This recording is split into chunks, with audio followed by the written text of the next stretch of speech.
Welcome to the Ian and Taryn podcast. Online. All right, this is the Ian and Taryn podcast. Taryn's not here. She's working. It's just Ian. We're joined by Michael Lenoci on Instagram at Michael, Lenoci. I'll put it here if you're listening. Just type that in.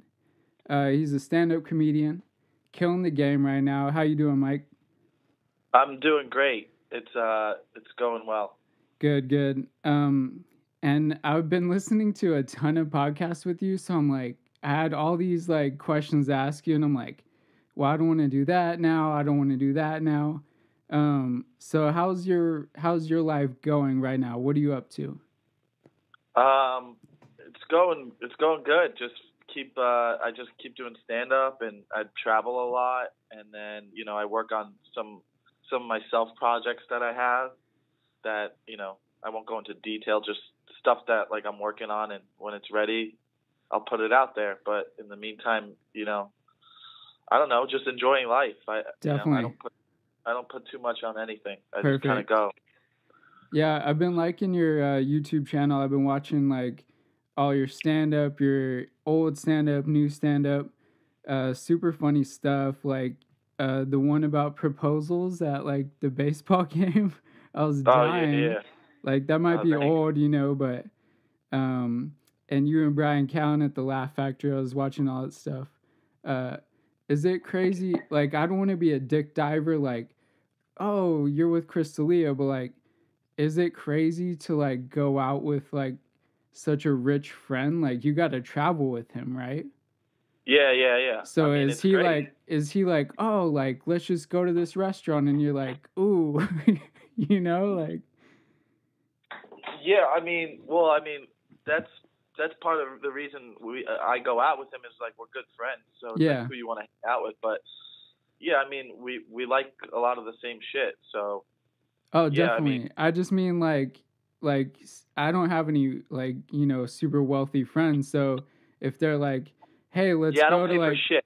Oh, okay, nice. Yeah, I don't pay for anything, and cool. I make sure that he pays for everything. I'll even make him buy me shoes sometimes. I'm like, yo, go buy me some shoes. Yeah, well, I guess that comes with the game, like if he's bragging. Yeah, sure as hell better. Yeah, hey, if he's bragging about it, might as well cover you as well, right?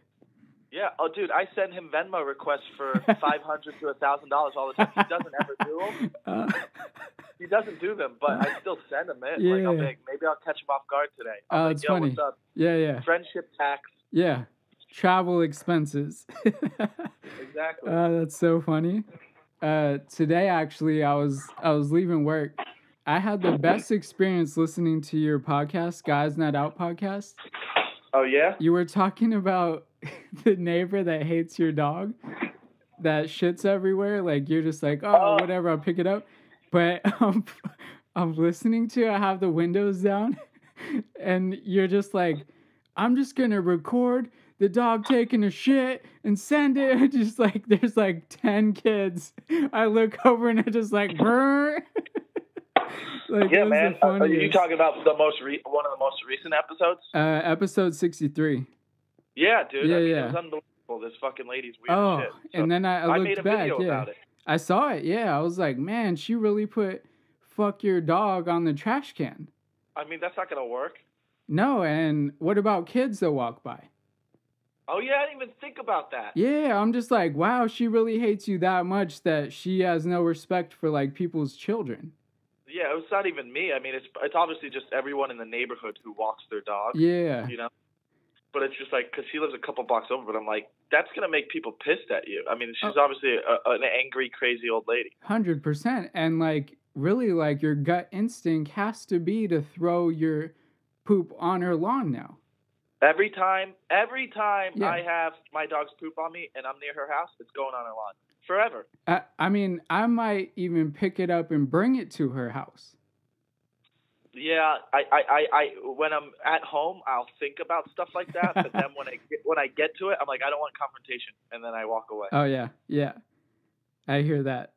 You don't want neighbors hating you, but she hated you before it even started, really. Sounds like.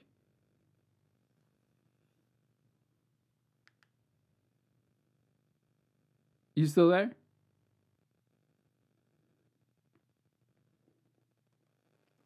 All right, it sounds like you took a break here. I'm going to call him back. Let's see. Some news while I'm at it. The Southwest plane blew an engine, killed one person, injuring 7 others. Could you imagine that? Like, the plane was just going and the engine blew up. Craziest thing. Hey, what's up, bro? You can hear me? I can, yeah. I lost you for a second there. I was here. I could hear you. But really? whatever. Oh, I have no idea what it is then. Could be me. I got, like, you've been on other podcasts with technical difficulties, as I heard, so you never know. Yeah, it happened. Yeah. You just edit. Yeah, I think I played it off good. I threw in some news in between there, so it was perfect. Yeah. But speaking of poop, we were talking about dog poop. You were saying on another podcast, your roommate takes 2 dumps in the morning? Yeah, dude, I'll give him a hard time. It is weird. Yeah, it is. Yeah. He'll be like, first of all, he wakes up and he goes to the bathroom and he shits right away in the morning. I'm not totally against that. Fine. If that's what's going to go down. No, but that is weird though. Yes. And then he goes out, walks his dog, has breakfast, has a coffee, and then like an hour later he's doing another one, and I'm like, dude, that's too many shits in a little time. Too many. That's too many. Way too many. Like if that happened once a week, maybe because you ate late at night or something, fine. But like that can't be in your everyday schedule. So I've been giving him such a hard time about it that he's changing his shit schedule, and that's what I want, and that's what I like. It's well deserved. Yeah. Me, and I want it to change. Yeah, it's well deserved. Is he a bodybuilder or something like that? No, he's definitely not a bodybuilder. Just a bodybuilder. Imagine living with a bodybuilder. I mean, that would make sense. I could not imagine waking up like, oh, I'm about to dump. Like, you gotta like chill. Like you were saying, like for sure piss in the morning, but like maybe like a 8, 9, 10, 11 is time for a dump. Not right when you wake up. Like I'm about to shit my pants. That's never happened. Also, you can kind of like get your day going, and it will go away if you have to, and then you'll train yourself to only have one. Yeah. So just get your life together. Right. And that's what. More that's vegetables, maybe. Well, that's what makes you shit, vegetables. Well, but if he's having 2, that means maybe it's not like a complete dump. He needs. That's true. I never really went this deep into analyzing why he's shitting, but thanks for that. You want to? Should we just make the whole podcast about this or no? Well, so far it is, but that's fine. It totally is. I wish we had more shit topics. Definitely. You're making me realize that I have a lot of shit material. Great. Which is not true because actually I was watching so much your stand-up. The one where you're talking about, I don't want to like give anything away, so I'll try and be like opaque about it. The girls taking pictures of their food bit. Which one? That's online? Yeah. You're at the Laugh Factory. It's like, oh, well, if a girl wants to take a picture of what she's eating, I'll take a picture of what I'm eating later. Oh, yeah. I was dying on that one. So funny. I was dying. Yeah. That was one of my first jokes ever. Really? Wow. Okay. Yeah. So I was kind of going deep back in the years. That might have been 3-4 years ago.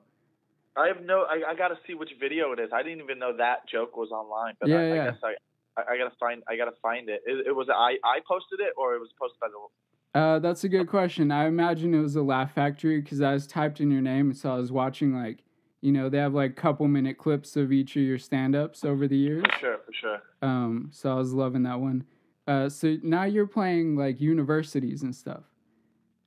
Right? When I go with Chris, right. His shows. It's not my shows, but they're his shows. But you're doing them. So like I didn't want to make this like, oh, like Chris taking you out. Like you're doing it. You're there, right?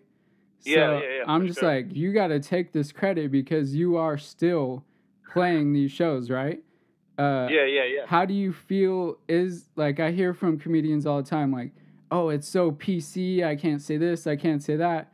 but I can't imagine Chris holding back. So are you holding back? You getting backlash, any of that kind of stuff? No, I mean his fan base.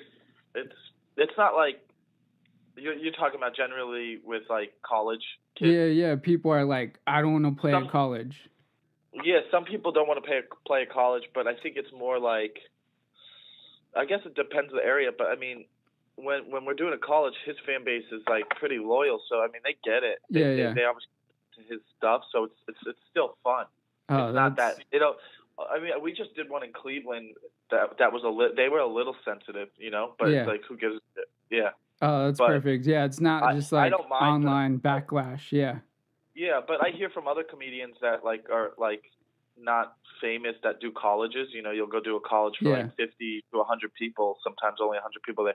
It's a little different. I mean, do you think it's just like that whole thing where it's like, oh, like you can't get accused of sexual assault if you look good? Is it that kind of thing? Like Chris is so charming, you're charming, so it's like whatever, like there's more of a free pass? Like, I don't want to dwell on this, but you know what I mean? Like, because I can't imagine. I think that part of the reason it's like that in colleges is because people don't want to offend people, and they think if they're laughing at something, I think they've been taught to feel bad if they think something is funny that could offend someone. Yeah. So whereas it's fun to like bust balls and make fun of your friends and stuff, and it's all out of love. Usually when you're hanging out with your buddies, I mean, I don't know. When I was growing up, we would always pick on each other. Oh, definitely. And it was out of love. So, and I think in this day, I don't know if kids still do that in high school or even college. Oh, they have to. Of course, everyone has to do it. But I think when you're in a public situation, if a comedian says something that's maybe making fun of a group or something, they might have been taught to like. They might have been brainwashed to think like, oh, well, I shouldn't laugh at that because it's not right or something. Oh yeah. I hear fine. that. You're just light of the situation. You know what I mean? So it's got to be that Chris's fan base is like, we get this, we all get this, like this is how. Well, they know what they know what to expect. Yeah. I mean, they listen to his podcast and they've seen his specials. Yeah. They know what he's going to talk about. Whereas if you go to a college and they don't know who you are, and then you say it, they're going to be like, oh, are we allowed to laugh at this? So it's different. Kind of shut down a little bit. Yeah, I totally get that. So while we're talking about Chris, is it hard not to talk like him? Because he has, his expressions and, how he shortens words. I think when I first started out, when you hang out with your friends, you all do, you all share the lingo, similar jokes when you hang out with someone all the time. Yeah. I used to, when I first started out, and I was like 3 years in, and I first started opening for him, I would do a lot of his cadence stuff a little bit, like because he was a big influence. He was my favorite comic. Well, I was meaning more just in regular life, like. Oh yeah, but no, I got away from it real quick. Right. Yeah. Yeah. Because probably as a comic, you're super aware of it. Like, ooh, I'm picking that up. Yeah. You are. And also in life, like, I don't, dude, his fans talk like it so much that I'm just like, it's annoying to me. Like, right. I'm not going to sit here and be like, oh, so sad. Yeah. Definitely. Yeah. Bitch. Yeah. Yeah. So I'm just going to, like, I don't, like, do voices. Definitely, like, voices and stuff. I just will do my voice, and then that's that. Yeah. I mean, I was watching so many of your Instagram videos and like guaranteed he's going to comment something funny, which really like amps it up, you did like that high kick or whatever. And he's like, so bitch, how you landed, It's like, it really adds like another layer. So that's cool of him to like support you on a deeper level than like, oh, I just bring this guy, like he seems like he really supports you. Yeah, for sure. That's great. That's amazing. So how's your dog doing? He's laying down right now. Is he really? He's good. Yeah. I was dying over the Ricky Martin joke. Oh, yeah. Like, so funny. Like, because everyone likes dogs, so it's like a super easy thing to bring up. but I've Yeah, never heard anyone say anything like that. Yeah, I mean, he loves people, man. He literally gets excited for anyone. So, On another note, have you ever thought of doing Kill Tony? Like, I know you're probably above that, but like maybe for funsies? you mean like as a guest? Yeah, I mean, I guess you could probably skip the line and just do it, right? Yeah, I'm not gonna go do his. I'm not gonna do a minute at the. It's an open mic, really. Right. But don't you think you Yeah. could murder 1 minute? Yeah, but it's more like I've known Tony for 8 years, Yeah, 7 years. It's like it's not. Yeah, I'm not gonna go up there. You could do well at it, but it's more set up for like. It's almost like I feel like Kill Tony is like when you would watch American Idol. Yeah, You'd watch the first few episodes because you want to see the bad ones. Right, definitely. Yeah, those are definitely more fun. I think it has a bad stigma towards that. Like, if it was a show, don't get me wrong, if he was like a show and you were doing 10 minutes and it was a great crowd, and I don't need comics to analyze my material. You know what I mean? Like, I'm not going to go up there and do a minute and then listen to some of them are peers. Tell me what they liked about my joke. You know what I mean? Definitely, yeah. It's like, and I know they're not going to go hard on you. So yeah, I definitely see that. That's not true. They would. You think they would? Just to make fun of you? If you're going to go up there and do a minute, I'll go hard on everything. Yeah, right. I mean, especially, that's their humor too. Yeah. You're opening yourself up for that. So yeah, I get that. But that's just not my style. Like, I don't do the roast battle. That's not my thing. Yeah. Because I was talking with my boy Vincent Blackshear. He's a comic out of Vegas, up and coming. And I was like, why don't you come do Kill Tony? He basically had the same idea. Like, I don't want to drive all the way to LA and like maybe get picked, maybe get roasted. Like, even if you can craft a 1 minute, if you get picked, then you got to do like a 15 minute. So you really have to have everything lined up for it to go perfectly. I don't know. Wait, what do you mean if you get picked? Because, like, he's saying, like, I might not get picked, but if I do, and the 1 minute goes well, and they invite you to the Ice House, then you got to have 15 minutes. Is that what they do? Yeah. If you do well, you can. The Ice House show. Right. You don't need 15. You could just go up. For how long would you imagine? It would probably be like a 10-minute set, but like if you're a comic, if you're gonna go up, if you're going up on Kill Tony and you have a good minute, you probably have a good 10 minutes. Right. How to get laughs. Okay, so I'll talk to him about that because he was a little worried. For his situation, he should do it. Right. That's what I was saying. Like, might as well do it. Good way to meet people. Yeah. And the Ice House show. Ice House, first of all, is one of the easiest rooms. Really. And then also, it's just like you're not going to be on a show with like a lot of dope comics. Like, you might have recognized some of their names, but no one's like killer. Right, you know right, what I mean? Like, right. You can hang in that room. Yeah, that's what I was trying to tell him. And like, he has a good background. Like, he used to be a correctional officer, so he has a ton of material from that. He used to smoke weed on the job and shit. I think he has a lot there. You're gonna bomb and shit. It's just part of the business. So. And how long would you say until you felt like you had like a good 15 or a good 20? How many years in? A good 15 or a good 20? Yeah. I don't know. That changes all the time. Like right now, I feel like I have like the best 15 minutes ever. I feel like I can stand next to anyone with my 15. Okay. Yeah. There's no one. Like, yeah, let's go. I could go up. I could follow anyone. That's just where I feel like right now. Like, I feel like I don't care who you are. Name a comic. I could go up after him and kill. But everyone has different styles too. Not everyone I like to kind of like keep the crowd rolling. Some people are more storytellers or whatever. Oh, 100%. Yeah. And it almost feels like cheating when you're so good at storytelling because you could fill up 10, 20, 30 minutes on a story, Sure. And I have stories, but it doesn't feel, I know it will later on. I think when you're like 15, 20 years in, you kind of like, when you're famous or that people know who you are, they know you, so they'll go on a journey with you story. Yeah. But right now, it's more self-fulfilling for me when I can like have a punchline every 15 seconds, just and I'm going bam, bam, bam, bam. Yeah. And I keep the crowd laughing for 15, 20 minutes. Yeah, because you're kind of dragging out a story with like, here's a little snippet, here's a little something to laugh at. Then like, you're building up to that big laugh. That seems hard. Yeah, exactly. Yeah. Yeah, which is like, which is fine, but I just feel like if they don't know who you are, they're like, well, keep me entertained. I don't know. There's no rules. But going back to when I felt like I had a great 15 was, I don't know, maybe a couple of years ago. Yeah.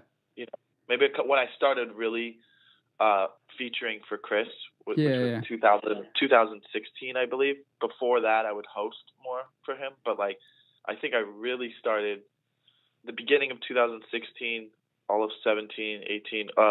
Maybe at the end of 2015, I started featuring. So then I got to polish it more. So I was getting to do 20-minute sets, 15-minute sets. Definitely, and yeah. Then now I feel like I have a routine. Oh, definitely. And probably back then you're like, this is the best 15 ever. Then when you get around these top-notch guys, you're like, oh my God, like, this is the worst ever. Now your good 15 is like a whole nother couple notches above. Yeah, I'm just imagining, Yeah. You always think you're doing great. So, yeah. At least I do. I feel like you have to be a little delusional in this. Oh, for sure. The confidence is everything, because then you wouldn't put anything out if you second guess it, Yeah. Not that I'm a stand-up, but I know what it takes to do an hour of anything or half an hour. It takes notes on a piece of paper for me. I can't bring that. Yeah. So when you think of these hour comic guys, are you just like, wow, that's so advanced? Or are you like, I could get there if I kind of stretch out a few things? No, yeah, I know how to do it. I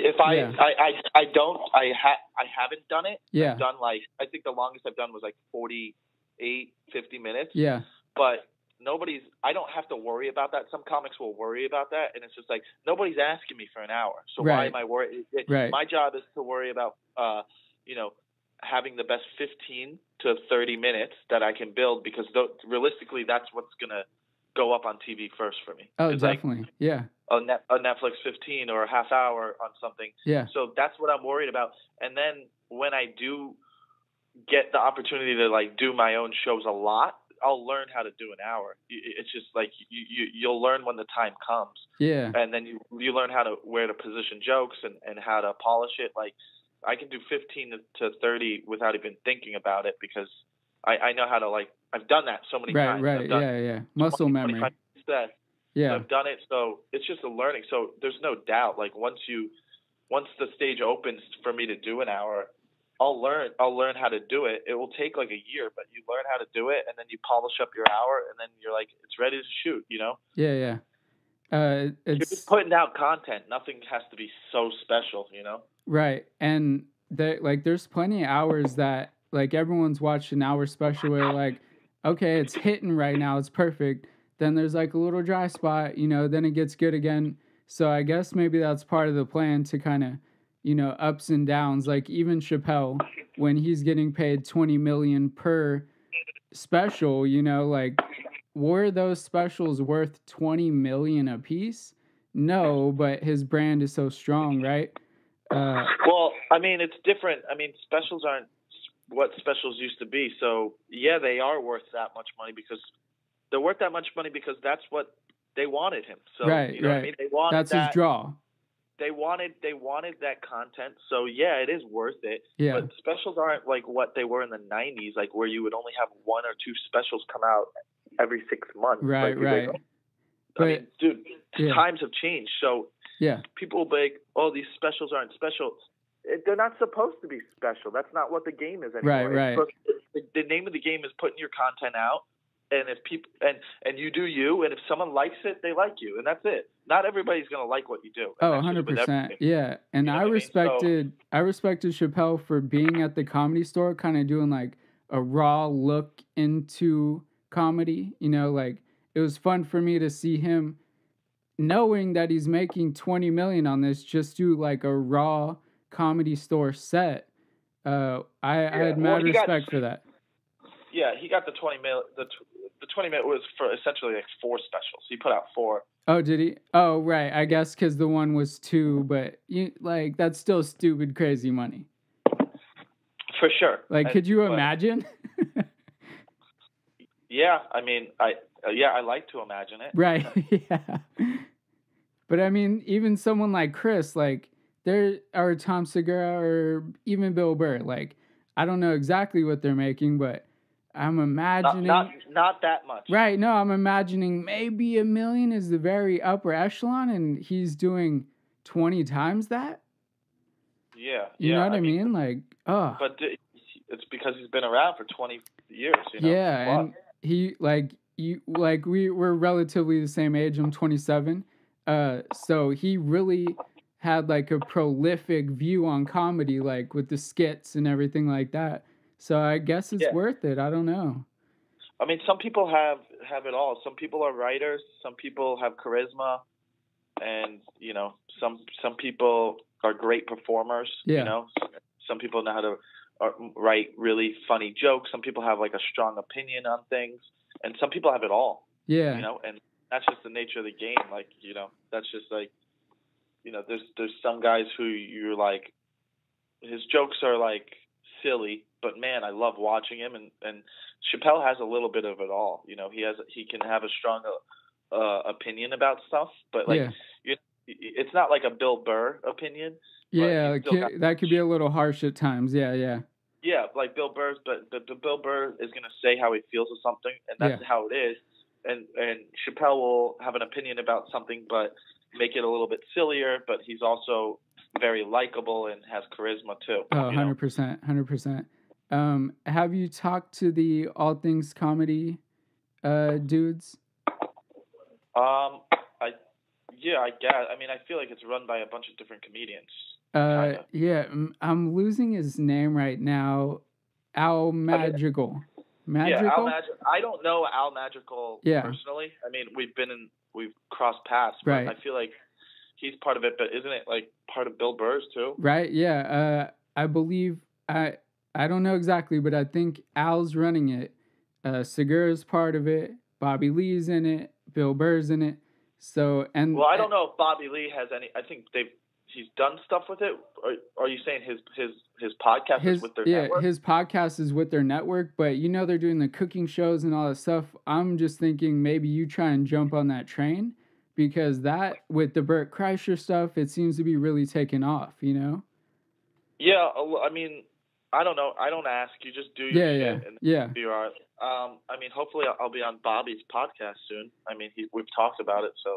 Oh, really? Well, from I listen to his podcast. From what I hear, he's the worst to kind of keep in contact with. So maybe. Oh yeah, he's the worst. I literally have our text chain like saved for like the last year. I'm just waiting. I'm gonna save it like in like 2 years. I'm gonna post all. Oh no. I'm like, hey, this is me and Bobby, and like we're obviously good friends. Yeah. And it's just him.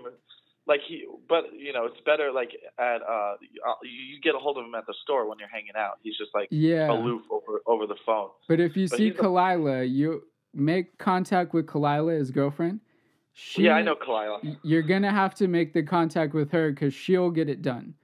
You know? Yeah. Oh, trust me, I know. Yeah. I'd love to see you on there. Me and Bobby are pretty close. So okay. We're good friends. Good. Yeah, because you would be great on there, I'm sure.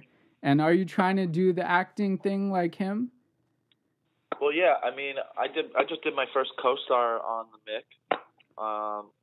Oh, really? Because I just saw. I guess I was back maybe on YouTube, and you had the season finale like kind of cameo. Now you got a real role. No. That's what that's what okay. Co-star. So I didn't mean to say real role, but like my girlfriend did extra work. Sorry. I'm not a series regular. Okay, no. yeah. No, but it's a speaking role. I mean, yeah. What's that? It's a speaking role. You got words, so it's perfect. Yeah. So that's how it starts. You keep doing like a little things like that. Yeah. And you get like bigger roles. Perfect. But you start from that. That's like how it starts. Yeah. And you keep going, and hopefully you get a little lucky with working hard, and then more things happen. You know, like but Bobby. he's been active for again like 20 years. It just takes a long time. Yeah, definitely, and a lot of luck on his part. And like for how lazy he says that he is, I'm like, man, like killing it. You know, yeah, it's strange. To be honest, part of this game is if you stick around and don't give up, and you keep showing up every day. Yeah, you'll work. You'll work in 100%. Well, perfect. Thanks, Mike. You've done great today.